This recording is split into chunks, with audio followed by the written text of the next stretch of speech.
اب بندے کا کیا مطلب ہے ہمیں یہ بھی کوئی نہیں پتا.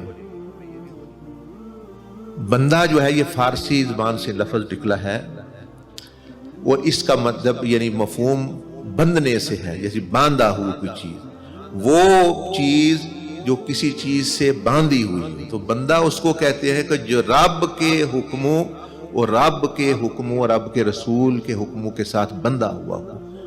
یہ اپنی مرضی سے کھا نہیں سکتا، یہ بندھا ہوا ہے، کیا کھانا ہے اس کو کہتے بندہ.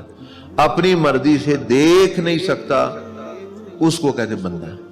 اپنی مرضی سے پہن نہیں سکتا، یہ بندھا ہوا ہے کہ کیا پہننا ہے، یہ بندھا ہوا ہے کیا بولنا ہے، یہ بندھا ہوا ہے کب جاگنا ہے، یہ بندھا ہوا ہے کہ کیا کھانا ہے.